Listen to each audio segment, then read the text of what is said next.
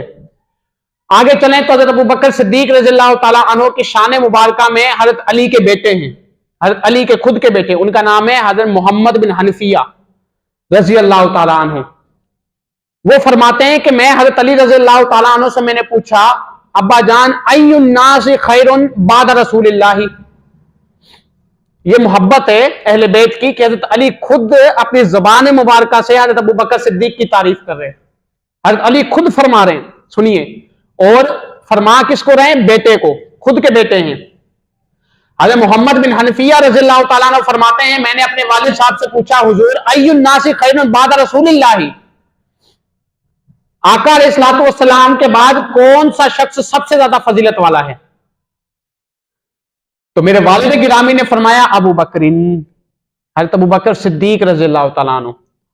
پھر محمد بن حنفیہ رضی اللہ تعالیٰ عنہ فرماتے ہیں حضور پھر کون ہے؟ سما، حضرت علی رضی اللہ تعالیٰ عنہ نے فرمایا عمر، پھر ان کے بعد عمر ہیں۔ حضرت محمد بن حنفیہ رضی اللہ تعالیٰ عنہ فرماتے ہیں میں ڈر گیا کہ آپ اس کے بعد عثمان نہ کہہ دیں، اس لیے میں نے فرمایا کہ حضور حضرت ابو بکر کے بعد حضرت عمر، پھر اس کے بعد آپ ہوں گے۔ آپ نے فرمایا نہیں نہیں، ما انا الا رجل من المسلمین، میں تو صرف مسلمانوں میں سے ایک سادہ سا شخص ہوں۔ حضرت علی رضی اللہ تعالیٰ عنہ تعریف کر رہے ہیں اپنی زبان مبارکہ سے، کیا تعریف کر رہے ہیں کہ رسول اللہ کے بعد سب سے فضیلت والے حضرت ابو بکر صدیق ہیں۔ کوئی دشمن کی بھی تعریف کرتا ہے؟ نہیں کرتا۔ بیٹے کو بتا رہے ہیں کہ یاد رکھو کہ صدیق اکبر رسول اللہ کے بعد سب سے زیادہ فضیلت والے ہیں۔ یہ حضرت علی رضی اللہ تعالیٰ عنہ کی زبان مبارکہ سے نکلے ہوئے الفاظ ہیں، یعنی محبت ہوتی ہے تو تعریف کرتے ہیں نا، محبت ہے تو حضرت علی تعریف کر رہے ہیں نا، محبت نہیں تھی وہاں پر مزے کی بات کوئی تیسرا شخص بھی نہیں تھا، تیسرا شخص ہوتا تو کہا جا سکتا ہے کہ ڈر کے تعریف کر رہے ہوں۔ مولا علی کبھی کسی سے ڈر سکتے ہیں؟ نہیں ڈر سکتے، کیونکہ ان کی تو طاقت و شجاعت اتنی تھی کہ ان کا قاتل کو بھی انتظار تھا کہ سجدے میں جائیں گے تو سر قلم کروں گا، پیچھے سے ان کے علاوہ سر قلم نہیں کر سکتا میں۔ حیدر کرار ہیں سمتنی امی، حیدرہ فرماتے ہیں کہ میری ماں نے میرا نام حیدر رکھا ہے، ایسا شیر جو پلٹ پلٹ کر حملہ کرتا ہے۔ وہ ڈر سکتے ہیں کسی سے؟ کسی سے نہیں ڈر سکتے، کوئی تیسرا شخص بھی وہاں موجود نہیں ہے۔ تو سچے دل سے فضیلت بیان کر رہے ہیں صدیق اکبر کی، یہ محبت رہی تو اور کیا ہے؟ اور بیٹے کو فرما رہے ہیں کہ رسول اللہ کے بعد سب سے زیادہ فضیلت والے ابو بکر ہے۔ اس کے بعد تھوڑا سا آگے چلیں تو آقا علیہ الصلوۃ والسلام سے خود حضرت علی روایت کرتے فرماتے ہیں میں آقا علیہ السلام کی بارگاہ میں گیا، یہ سنیے یہ ساری حدیثیں، میں آقا علیہ السلام کی بارگاہ میں گیا، بارگاہ میں جاتے وقت آقا علیہ الصلوۃ والسلام نے مجھے دیکھا تو صدیق اور عمر بھی وہاں موجود تھے، تو آقا علیہ الصلوۃ والسلام نے مجھے دیکھ کر فرمایا یا علی، اے علی، ہاذانی سیدہ کہول اہل الجنت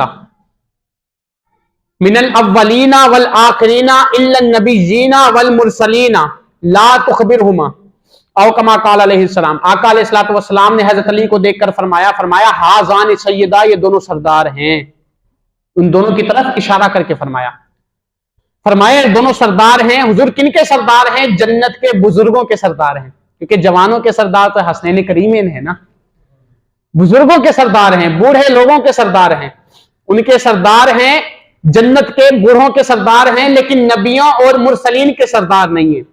پھر آگے فرماتے ہیں لا تخبرہما، ان دونوں کو خبر نہیں دینا، ان دونوں کو بتانا نہیں کہ تم جنت کے بزرگوں کے سردار ہو، جنت کے بوڑھوں کے سردار ہو، جنت کے جوانوں کے سردار تو میرے بیٹے ہیں، جنت کے بزرگوں کے سردار تم ہو۔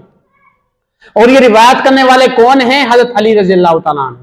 اور حضرت علی نے یہ بعد میں حدیث روایت کی، اور بعد میں حدیث روایت کرنے کے بعد آپ نے اس امت کو بتایا کہ آقا علیہ السلام کے بعد حضرت صدیق اکبر رضی اللہ تعالیٰ عنہ سب سے فضیلت والے. اچھا دوسرا رشتہ جو سب سے مین اور اہم رشتہ ہے وہ آپ کو معلوم ہونا چاہیے، یہ آخری رشتہ میں بیان کر کے تقریر ختم کروں گا. حضرت عمر فاروق رضی اللہ تعالیٰ عنہ، یہ دوسرے خلیفہ گزرے نا حضرت عمر فاروق رضی اللہ تعالیٰ عنہ. آپ کو معلوم ہونا چاہیے کہ حضرت علی رضی اللہ تعالیٰ عنہ نے اپنی صاحبزادی حضرت ام کلثوم، اور یہ حضرت ام کلثوم وہ صاحبزادی ہیں، ویسے تو حضرت علی کی حضرت فاطمہ الزہرا کے علاوہ دوسری خواتین بھی تھیں. آپ نے حضرت فاطمہ الزہرا کے علاوہ بہت سی خواتین سے شادی کی. مثال کے طور پہ میں دو کے نام آپ کو بتا دیتا ہوں. ایک سے شادی کی جن سے حضرت محمد بن حنفیہ پیدا ہوئے، جو میں نے آپ کے سامنے ابھی حدیث بیان کی کہ انہوں نے فرمایا حضور بتائیے کون سب سے زیادہ افضل ہے، تو حضرت علی نے فرمایا کہ حضرت صدیق افضل ہے. یہ محمد بن حنفیہ یہ بھی حضرت علی کے بیٹے ہیں لیکن حضرت فاطمہ الزہرا سے نہیں ہیں. دوسرے حضرت اسما بنت امیس، ان سے بھی حضرت علی نے شادی کی، حضرت فاطمہ الزہرا کے بعد شادی کی. اسی طریقے سے حضرت علی نے دوسری خواتین سے بھی شادی کی ہے حضرت فاطمہ الزہرا کے بعد. لیکن جن صاحبزادی کا نام میں آپ کو بتا رہا ہوں حضرت ام کلثوم رضی اللہ تعالیٰ عنہ، ان کی والدہ حضرت فاطمہ الزہرا رضی اللہ تعالیٰ عنہ تھی اور والد حضرت علی تھے. ان کا نکاح حضرت عمر فاروق رضی اللہ تعالیٰ عنہ سے ہوا. حضرت ام کلثوم جو تھی حضرت علی رضی اللہ تعالیٰ عنہ کی صاحبزادی، اور حضرت فاطمہ الزہرا رضی اللہ تعالیٰ عنہ کی صاحبزادی حضرت امام حسن اور امام حسین کی سگی بہن، سگی ہمشیرہ، ان کا نکاح حضرت عمر فاروق رضی اللہ تعالیٰ عنہ سے ہوا.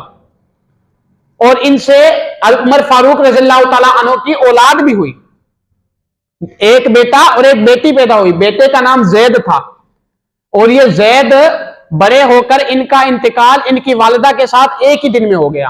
حضرت ام کلثوم کا جس دن انتقال ہوا ان کے ساتھ ان کے بیٹے حضرت زید کا بھی انتقال ہو گیا. تو معلوم ہوا کہ رحماء بینہم کا مطلب یہ ہے. مطلب کیا ہے؟ مطلب یہ ہے کہ صحابہ اور اہل بیت اطہار کے درمیان تو ایسے محبت تھی، ایسے محبت تھی جیسے آپس میں نکاح کیا کرتے تھے. نکاح تو ہوتا ہی وہی ہے جہاں محبت ہو. کبھی نفرت والے خاندان میں، بغض و عناد و تعصب والے خاندانوں میں بھی کبھی نکاح ہوا ہے؟ نہیں ہوا. نکاح تو ہوتا ہی وہی ہے جہاں ایک دوسرے پر دلی لگاؤ ہو. تعریفیں تو وہی کی جاتی ہیں جہاں ایک دوسرے سے محبت ہو. جہاں ایک دوسرے سے محبت نہ ہو وہاں بھی کوئی دشمن کی تعریف کرتا ہے؟ نہیں کرتا. تو معلوم ہوا کہ نکاح تو ہوتا ہی وہی ہے. اور ثابت ہوا کہ صحابہ کرام حضرت ابوبکر صدیق کا اہل بیت اطہار سے رشتہ کرنا، اور اہل بیت اطہار جو آقا علیہ الصلوۃ والسلام کی نسل سے ہیں، سبحان اللہ کتنا مزہ مرتبہ اور مقام ہوگا. ایک حدیث سنتے چلیں، آقا نے فرمایا عورت سے، کسی بھی عورت سے 4 وجہ سے نکاح کیا جاتا ہے. 4 وجہ سے نکاح کیا جاتا ہے. عورت کے مال کی وجہ سے، عورت کے نسب کی وجہ سے، عورت کی خوبصورتی کی وجہ سے، اور عورت کے دین کی وجہ سے. یہ 4 وجہ ہوتی ہیں جن میں آپس میں نکاح کیا جاتا ہے. مال ہوتا ہے، یا تو مال کو دیکھ کر نکاح کیا جاتا ہے، یا اس کے بعد عورت کے نسب کو دیکھ کر نکاح کیا جاتا ہے، عورت کے حسن و جمال کو دیکھ کر نکاح کیا جاتا ہے، یا تو پھر عورت کے دین کو دیکھ کر نکاح کیا جاتا ہے. آقا علیہ الصلوۃ والسلام نے ارشاد فرمایا تم صرف عورت کے دین کو دیکھ کر نکاح کرنا، عورت کے دین کو دیکھ کر نکاح کرنا. اب آپ بتائیں اہل بیت اطہار میں سے کوئی بڑی ایسی خاتون بھی ہو جو عالمہ نہ ہو، حضور کی نسل سے ہو، اور ان کے والد وقت کے بڑے امام ہوں، عالم دین ہوں، اور بیٹیاں عالمہ نہ ہو؟ ایسے ہو سکتا ہے؟ نہیں ہو سکتا. تو معلوم ہوا کہ صحابہ کرام نے جو اہل بیت اطہار سے نکاح کیے وہ بالکل حضور کی حدیث مبارکہ کے سامنے تھے. حضور نے فرمایا نا کہ دین کو دیکھ کر کسی بھی عورت سے نکاح کرو. تو صحابہ کرام نے بھی عالم دین عورتوں سے نکاح کیا، جو دین کے وقت کی بڑی محدثہ مفسرہ تھی، ان سے نکاح کیا. ان سے نکاح کرنے سے ثابت یہ ہوا کہ صحابہ کرام نے اپنی اولادوں کو اہل بیت اطہار کے بندھن میں باندھا ہے. اور یوں یہ بات بھی ثابت ہو جاتی ہے جس طریقے سے صحابہ کرام کے اوپر اہل بیت اطہار کی تعظیم واجب تھی، اسی طریقے سے اہل بیت اطہار کے اوپر صحابہ کرام کا ادب و احترام واجب تھا. تبھی تو آپس میں محبتیں ہوئی اور آپس میں نکاح ہوئے، تبھی تو آپس میں ایک دوسرے کی تعریفیں کی. امام محمد الباقر رضی اللہ تعالیٰ عنہ، یہ امام حسین کے پوتے ہیں. یہ نام اس لیے گنوا رہا ہوں اور رشتے اس لیے گنوا رہا ہوں آپ کو پختہ ہو جائیں ذہن میں، بار بار سنیں گے یاد رہیں گے. امام محمد الباقر امام حسین کے پوتے ہیں. ان کے پاس ایک شخص آتا ہے اور کہتا ہے حضور یہ بتائیں کیا تلوار پر سونا لگانا جائز ہے؟ تلوار پر